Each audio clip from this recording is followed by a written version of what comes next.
Government's proposal to develop Liulau into a hotel from European Union funding is set to go ahead, and that will increase Niue's potential for a second flight service from Air New Zealand.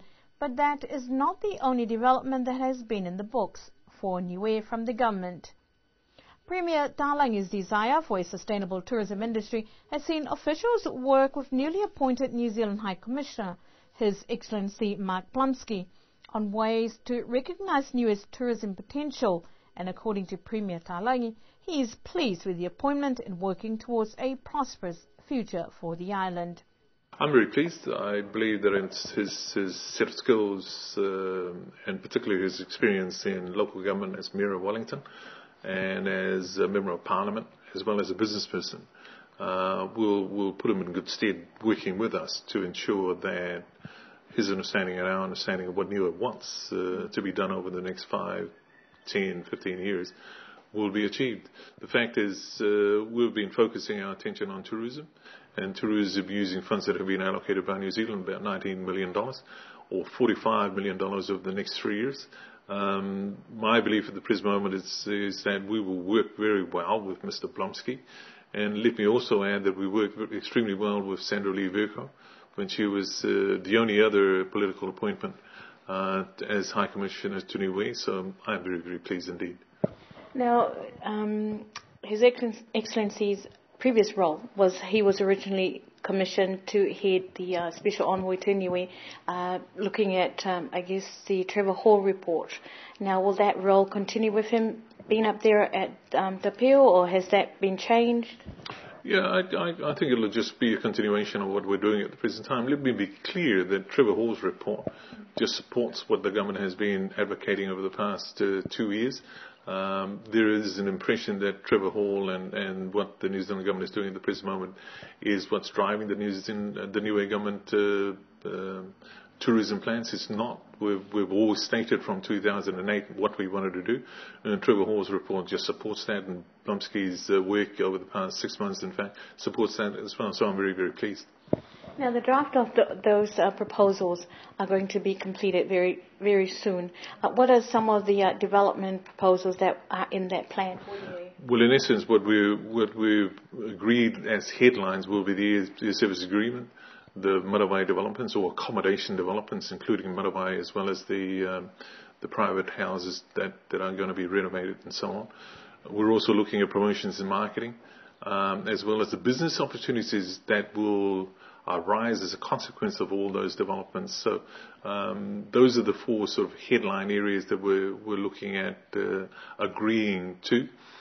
We have agreed to the total sums that will be allocated in those particular areas. It's now a question of us working through the final costs, if you wish, that we will be put in place. The other thing that I should say that I didn't say in Yuan is the fact we're also in agreement that in fact we will be using local labour and carpenters for the work that will be done in the tourism sector. So that will be part of the agreement that we'll be putting in place. So I'm very pleased about that as well. We're looking at concluding an air service agreement with Air New Zealand by October this year. And my own desire is that we have a second service every fortnight to begin with next year, starting April, for example. And hopefully by the time we have completed some of the accommodations, we will then move into 2 services a week.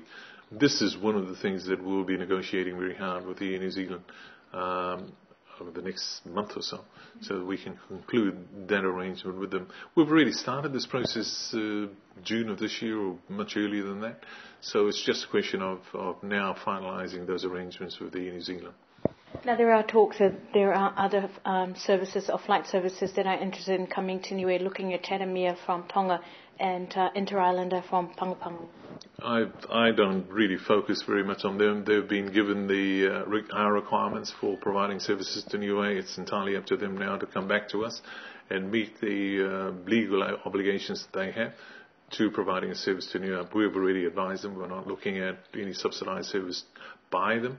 If they want to come to Niue, we'll be very happy to receive them, but it'll be on the basis of their own commercial risk. And that's what will occur. We're waiting at the present moment for them to come back to us on what we term as the legal requirements under our Act for them to comply with. Looking at some of the expansions of accommodation development here, the ongoing debate of the funding from EU. Now, where is that at the moment?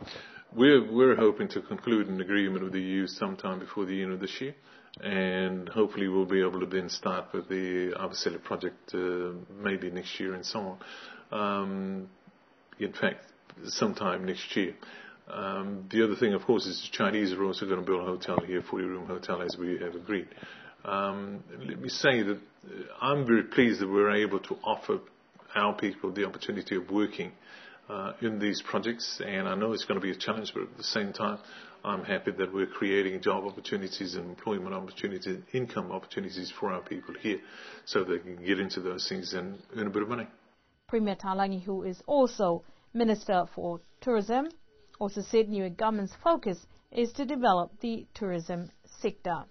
The Infrastructure Coordinator and Tourism Office are also working on the island-wide accommodation potentials.